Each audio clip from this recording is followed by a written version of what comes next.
não vou ter um bom resultado? Vou. Aí, tem gente até que escreve livro, né? Os métodos de administração de Jesus. Jesus, o maior psicólogo que existiu. Então você está vendo, dando uma... Né, no nosso caso, nós não vamos usar nada disso. Né? Até mesmo dentro do cristianismo, eu fico olhando, né? Nós temos a teologia feminista, a teologia do negro, a teologia da esperança, a teologia da libertação, a teologia luterana, a teologia calvinista, né? E cada uma se arvora no direito de ser, né? Aí dentro, não, nós temos uma liberal e uma ortodoxa, aí afunilou tudo. Então, se você está estudando com óculos, né, com uma lente diferente, usando a metodologia diferente, vou ler a Bíblia com o olho da teologia feminista, ou com o olho do movimento homossexual. Então aí, Davi e Jonatas eram um casalzinho, Jesus era um gay que liderava, né? Eles falam isso, Jesus andava com 12 homens, é um grupo de gays liderado pelo gay maior que Jesus, falam isso. Estão dizendo isso aí agora. Isso é uma ofensa, pois é. Ridículo isso. Mas aí ele está usando, né?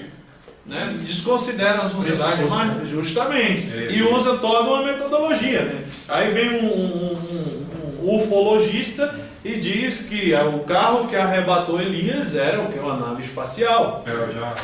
E que Enoque já fora arrebatado por uma, e Jesus ascendeu e também, e dois ETzinhos desceram e falaram: o que vocês estão olhando aí? Não eram anjos, não eram extraterrestres, entendeu? Então existe. Os ufologistas dizem isso mesmo. Perfeito, eu já estou pegando um exemplo que é verídico. Né? Então você, usando a metodologia, vai mudar o resultado. Então nós aqui, nós queremos alcançar o quê? Um resultado que seja teológico, que seja bíblico, que seja cristão. Então qual é a nossa metodologia? Cristã, teológica e evangélica. Evangélica de crente, não, evangélica do evangelho, tá? Não vai misturar as coisas, não. Não, daqui a pouco vai estar chamando o irmão de varão, a irmã de varoa, ou glória, trazendo vaso aqui, igual o menino faz. Então, a nossa metodologia é o quê? Teológica, né?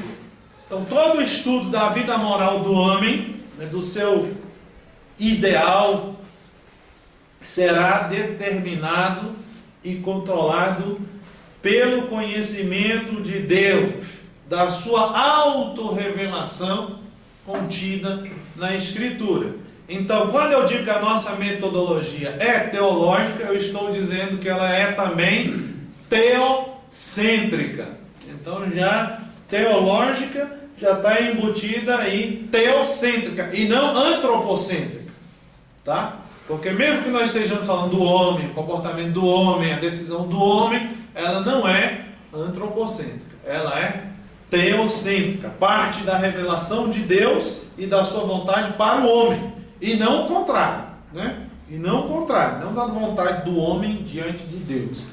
Segundo ponto, ela é cristã.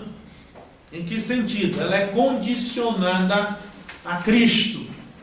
Então Cristo, ele é o referencial de quê? De todo o nosso comportamento. Então existe até eu achava legal, né? Os franciscanos nos Estados Unidos, e junto com as igrejas lá, as paróquias franciscanas, tinha um negócio, eles usavam uma pulseirinha assim, com as letrinhas, né?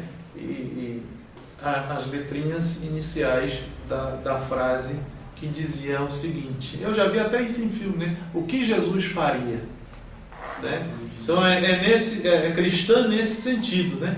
Então eles andavam, achavam legal, e perguntei, o que é isso? Não, o que Jesus faria? Então é nesse sentido, né? O que Jesus faria nessa situação? Aí chegou a menina espancada e tal, o que Jesus faria? Né?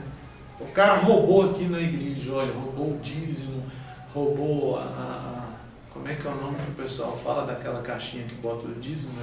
Gasofilácio. Gasofilácio, que nome primitivo. Né? Roubou o gasofilácio, né? Lá tinha 200 mil reais, o cara roubou. Nós descobrimos, é universal. Nós descobrimos, né? Aqui é a igreja do poder, né? que é mundial do poder de Deus. Então nós descobrimos, né? O cara. Gravou, Mas ao final, né, chapéu aí. tinha 200 mil, né? Nós vendemos aí 200 mil meias, ser tu uma bênção. Aí um dia o cara roubou lá. Aí o que acontece? O cara roubou. E aí nós descobrimos. O cara está arrependido. Mas o que a gente faz agora? Vai devolver o dinheiro? É cristã, como é que é? Vai devolver? Qual é a atitude? Levou alguma Né? meia? Como é que é? O cara ainda estava calçado, estava só de meia. Então, aqui nós temos que entender que o que está no centro é o quê? A pessoa de Jesus, né? A obra redentora, restauradora de Cristo, é fundamental nesse sentido, né? E aí, para que a gente entenda bem isso, 2 Coríntios 5:15. Nossa metodologia teológica e cristã. Ele morreu por todos, para que os que vivem não vivam mais por si mesmo, mas para aquele que por nós morreu e ressuscitou. Então é o referencial, né? 2 Coríntios Aqui eu lembrei de uma piada. 5. Eu até contei aqui na outra aula, né? Que o cara atendeu uma mulher, uma prostituta. Isso está no livro, eu acho que é. Isso é uma piada, deve ter referência bíblica. Depois você não é uma piada não, tá?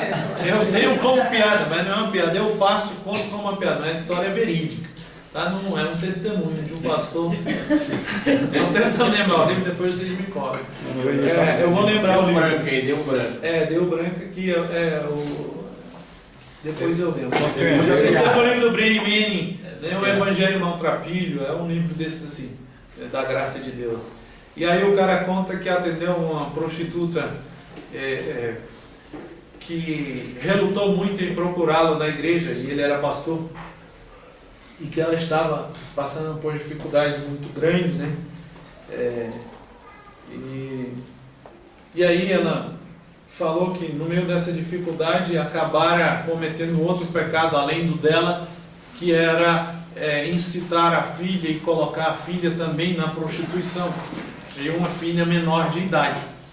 E aí o pastor foi e perguntou assim: mas por que você não procurou a igreja? Aí ela disse: eu tentei várias vezes procurar a igreja, mas sempre que eu pensava em ir à igreja, eu temia por minha condenação e as portas fechadas pelo meu pecado, né? De tão legalista que são as igrejas. E aí ele para e pensa, né? Realmente é assim. Aí é que vinha a piada, né? Que eu lembrei também, né? Aí veio a piada junto, que o cara tá chorando lá, e Jesus aparece para ele e pergunta: filho, por que você está chorando? Aí ele fala: é porque não me deixam entrar na igreja, né? Aí Jesus falou: olha, eu também sou proibido e não estou chorando porque você eles também não deixam entrar, né? Que a lei é tão forte, né? Que o pessoal é tão legalista, né? O sistema é tão lei pela lei que nem Jesus entra, né? O terceiro ponto aí, né? Você está chorando por quê? Né? Não deixaram entrar lá também. Ela é evangélica. O nosso pensar ético, então, deve ser oriundo do Evangelho. O fundamento não é, então, a igreja, não é o sacerdote, não é o pastor, não são as normas e os costumes, não é o códice, não é o livro geral, não é a catequese maior de Lutero, nem o catecismo da Igreja Católica. Não, é o Evangelho confiado à Igreja de Jesus. O Evangelho é o coração da mensagem, né? Como também é o seu centro e o seu elemento unificador. Então, na nossa metodologia, vamos pensar sempre isso: teológica, cristã e evangélica. Por quê? Porque dentro desse mesmo método, ainda há como deturpar, né? Se a gente não tiver cuidado. Porque dentro do estudo da ética, nós vamos ver que criaram-se diversos sistemas éticos, né? Nós temos o sistema situacionista. Lembra daquele exemplo que eu dei da ética secular? e ética cristã, nós temos o sistema ético hierárquico, nós temos o sistema ético legalista, nós temos o sistema ético, isso dentro do cristianismo, tá? Antinomista. Então nós precisamos atentar para essa metodologia para que nós não caiamos em nenhum desses sistemas loucos, né? A metodologia vai ter esse peso vital porque ela pode fundamentar um desses sistemas.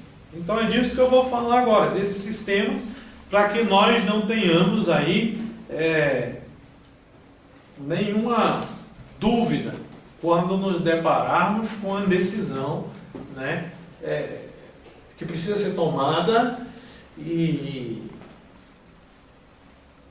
a gente não tenha como usar um desses sistemas e tentar fundamentar no Evangelho. Então, quais os sistemas básicos? Então, são vários, tá? Eu vou dar só os básicos que tem para você estudar e que tem na ética cristã. Primeiro sistema aí, o legalismo.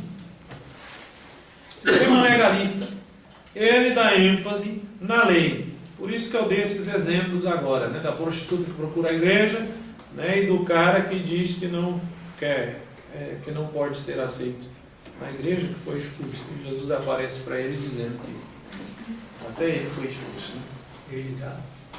O legalismo, né? Tem ênfase na lei. Como é que nós podemos identificar esse sistema? O sistema legalista, ele vai seguir sempre as regras, não pelo espírito da regra, tá? Não pela essência, mas pela letra, simplesmente, e pela sua formulação.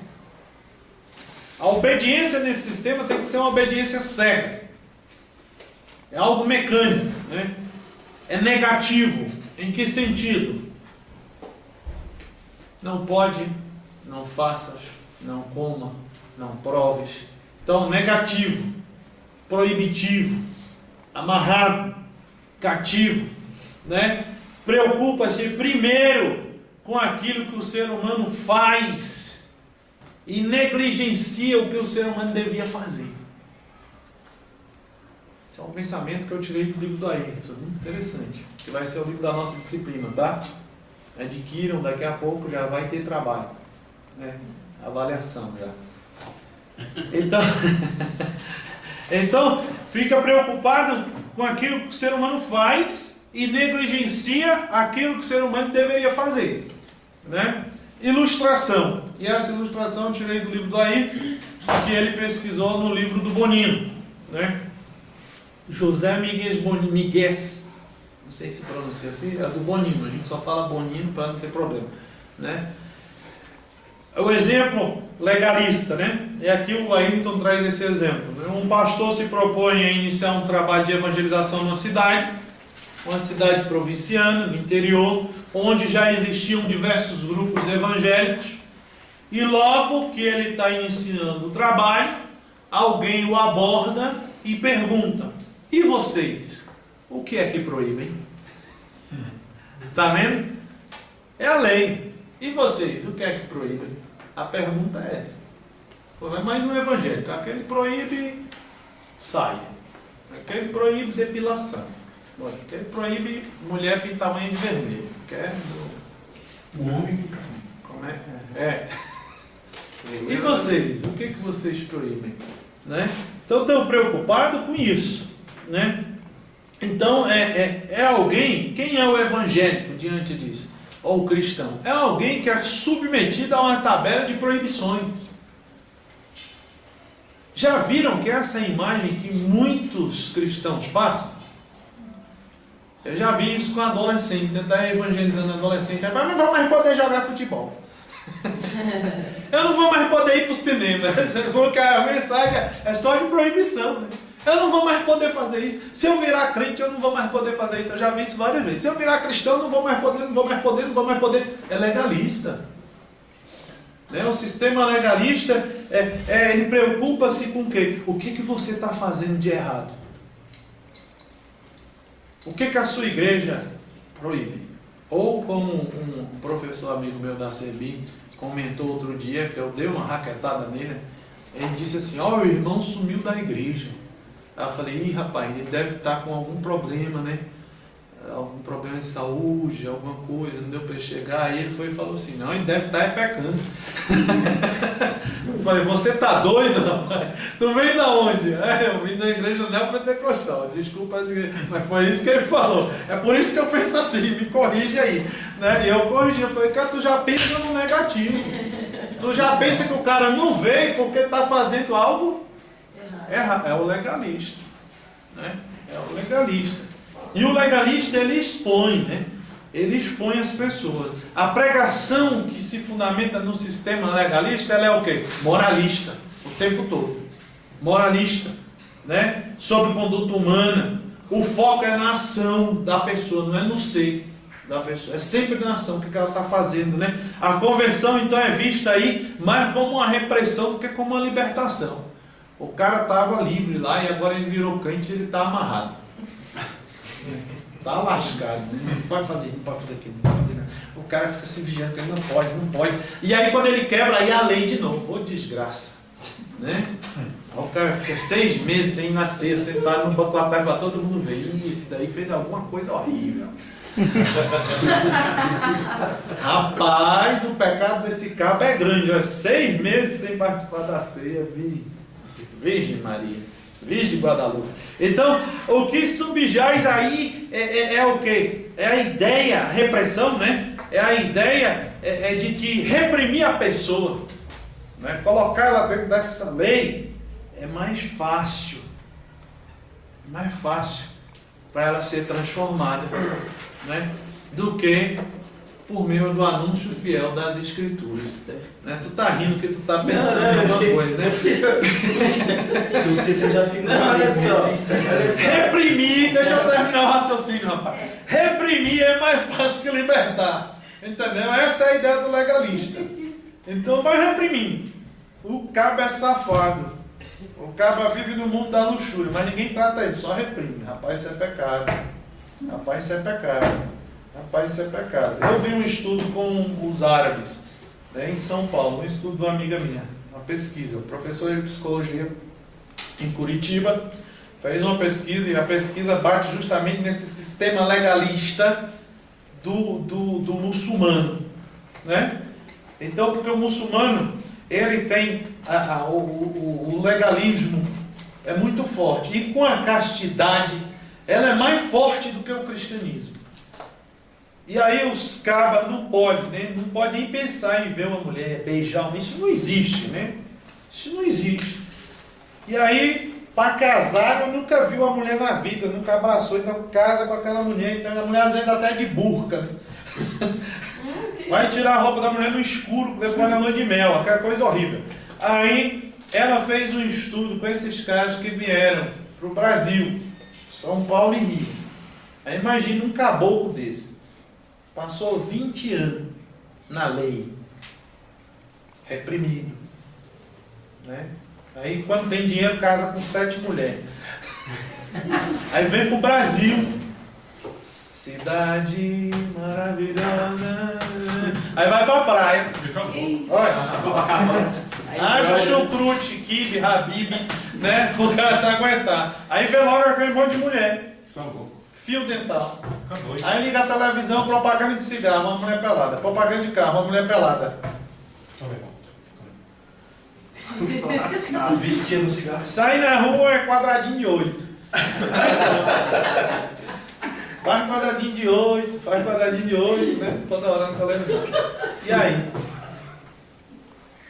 Aí vem como é que é? Aquela perigosa do funk, né? Prepara que agora chegou a super poderosa. Aí pronto. Aí como é que era a pesquisa? A pesquisa era essa, o cara a vida toda reprimido. Quando ele chegava no Brasil, passava 1 ano, 2, acabou família, meu amigo. Divórcio, 3 mulheres fora, 4, dívida para dar com pau, acabava com dinheiro, acabava com a família, adultério, 4, 5 mulheres, putaria, cabaré, prostíbulo, o diabo. Mas qual era o problema na pesquisa dessa psicóloga? Lei. O cara passou a vida todo reprimido. Nunca trataram a sexualidade dele, nunca trataram. Aí ele chegou no Brasil. Aí pronto. Dava um ano, 2, o cara acabava. Agora, os que tinham família mais equilibrada ainda conseguiam viver, né? E vai lá, aí ela fez essa, São Paulo, Rio. Então, vários casos de árabes, né, que vinham para cá, acabou, mas deixou o islamismo, acabou esse negócio, não é a tradição da família. Se lasca com esse negócio, acabou isso. Agora eu quero é a mulherada, eu quero... E as mulheres depois a mesma coisa também. Eu quero namorar, tirar a boca, negócio de boca, é brinco, é barriga de fora, é piercing, é tatuagem, e pronto. Só que ela fez a pesquisa com o homem. Por quê? Agora veja, qual é a raiz do negócio? É a mesma ideia desse sistema, que é um sistema religioso, legalista, porque é mais fácil que reprimir do que libertar a pessoa. E o Paraná é o estado que tem a maior concentração de muçulmanos do Brasil. Pois é, e ela mora no Paraná, né, no centro de Curitiba. E ela fez a pesquisa lá também, ela não queria falar, mas eu vi lá uns padres árabes. Rapaz, aqueles cabos eram da putaria, viu? Deus me livre. O quê? Ortodoxo? Corta isso aqui, que esse comentário... Eu não gosto que grave isso aqui, porque a gente fala coisas que às vezes quem está de fora... Escandaliza. Não é que escandaliza, é porque não pegou a aula toda. Aí daqui a pouco sai um processo contra mim. Só esse pedaço. No YouTube, 17 segundos a mensagem. Aí passa, manda uma mensagem pra mim, um cara... Eu vou explodir a tua família. Falou de mim... Então, quem vê, por favor, assista o contexto. Tá? Então, essa coisa. É ortodoxo? É, geralmente. Não, Padre mesmo. Padre. E também havia os sheiks. Isso. Também, mas nesse caso padre, porque lá haviam comunidades ortodoxas cristãs do Patriarcado de Antioquia árabe. Então em São Paulo há várias igrejas, paróquias desse pessoal todo. E muitos deles vêm para o Brasil, inclusive agora um colega meu passou por isso também, né? Não convém falar o nome dele, mas eu tive essa triste notícia, né, que é um padre colega meu, árabe, que agora se divorciou da esposa. Né? Então, é triste, né? É uma realidade triste. Mas por que eu estou falando isso? Por conta desse sistema legalista. Tá? Eu dei o exemplo dessa cultura árabe, que é influenciada por uma religião que o quê? É reprimida o tempo todo. Inclusive, tem os outros casos de mulheres, né, que fazem isso aqui, nós somos adultos, eu posso falar tranquilamente, né? Mulheres que têm prática de quê? De sexo, né, anal. Por quê? Escondida. Porque quando casa tem que ser virgem. E a virgindade é aonde? É o defloramento, né, do ímã e tal. Então, eles se escondem, reprimidos, e querem fazer sexo, querem ter sexo, aí fazem sexo anal. Né, com medo de que um dia alguém, ou que a mulher um dia deixe esse caso dela e tenha outro homem e ela não seja virgem. Então até onde chega esse negócio? Né? A ponto da pessoa, para eles, que também na religião é uma prática deles abominável. Isso é abominável. Né? Isso é abominável. Então, aqui é o legalismo. Agora, se nós colocarmos essa realidade, estou dando um exemplo de fora, no cristianismo, nós vamos ver a mesma coisa. Né? Preste atenção numa pessoa que foi criada num sistema cristão legalista que depois sai da igreja. Não, conheço. Virado, sai, como diz lá no Nordeste, sai virado no cão. Né? Só batata, quando espreme. Pois é, por quê? Aí é aquela velha ideia, né? Foi como que aquela liga de soro, né? Que foi esticada. No dia que soltou, aí foi. Vai-te embora, velho. Não vai com Deus, né? Porque o cara vai com o capeta mesmo. Acabou. Mas a culpa é de quem? Legalista. Ele passa a odiar aquele negócio de crente, Bíblia desodorante, embaixo do sovaco, gravatinha, sapatinho, né? Sai, eu não quero isso. Né? E aí fica louco, por quê? Não foi tratado, não foi uma coisa sadia. Né? E hoje nós somos muitas vezes legalistas também nesse sentido. Não é um evangelho que liberta, é um evangelho que faz o que? Torna ativo. Então, aí usa isso como um sistema ético. A lei pela lei, né? Isso é terrível. Vamos dar um intervalo, depois nós vamos entrar nos outros dois sistemas espirituais, tá? Pessoal, voltando aqui, ó, eu quero indicar alguns livros e já passar o nosso trabalho, tá? Nós vamos ter os nossos trabalhos, começa agora, a pedreira para a semana que vem. Eu vou indicar alguns livros da nossa disciplina. Nós temos aqui o livro do Greens, né, A Busca da Moral. Esse livro é bom que ele trata dos fundamentos, né, da nossa moral cristã. Então ele vai lá no Evangelho, vai na filosofia, então ele trabalha a parte filosófica, depois a parte teológica e coloca alguns autores, né, alguns pais da igreja. Tem como aí? A Busca da Moral. Tranca ali, Rogério. A Busca da Moral, tá? Depois vocês podem vir aqui à mesa, eu passo aí, vocês olham. Nós temos também aqui a Ética dos 10 Mandamentos, que é o livro do Reifler, pela Vida Nova, né? Eu recomendo porque ele vai trabalhando a disciplina com os 10 mandamentos. Eu fiz isso no outro polo, mudei aqui, mas fiz isso no outro polo. É muito interessante, né?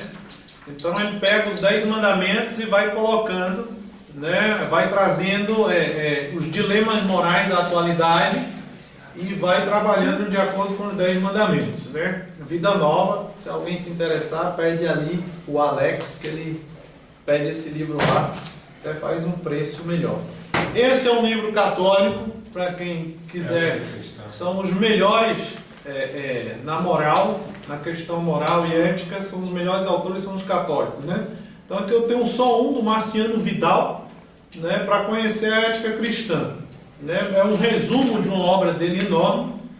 Aqui eu me lembro também do Bernardo Herring, que ele tem, acho que se eu não me engano, 3 volumes do Bernardo Herring, que é a moral cristã, a ética cristã. Eu não li os volumes todos, tá? Mas o professor Ayrton leu, eu não sei, eu acho que é porque ele escreveu.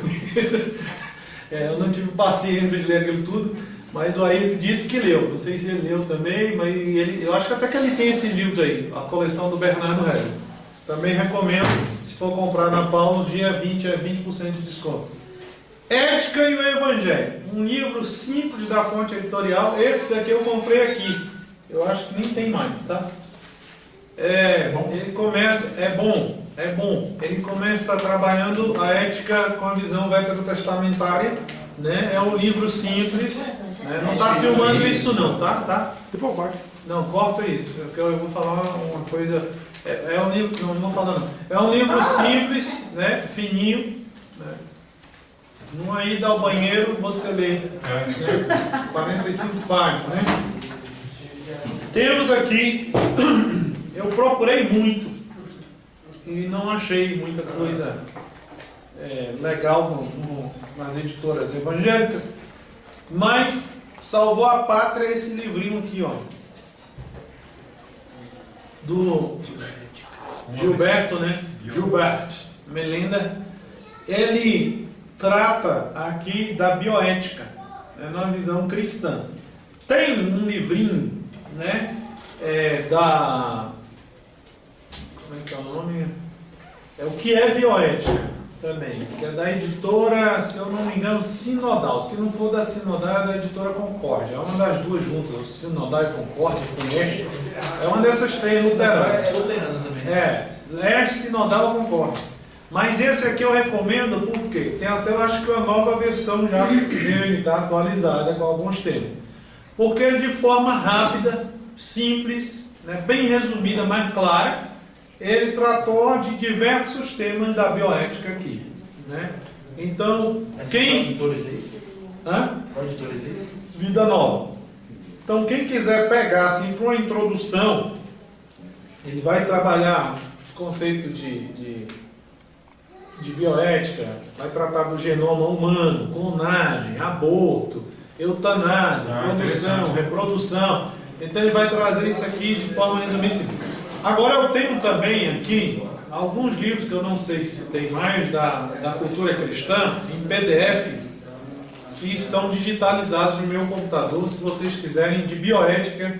Eu não li, mas pelo fato de ser da cultura, eu acho que o material é bom, né? Porque a editora tem um cuidado. Eu tenho um outro livro católico que eu recomendo sobre o aborto, né? Do John Paul.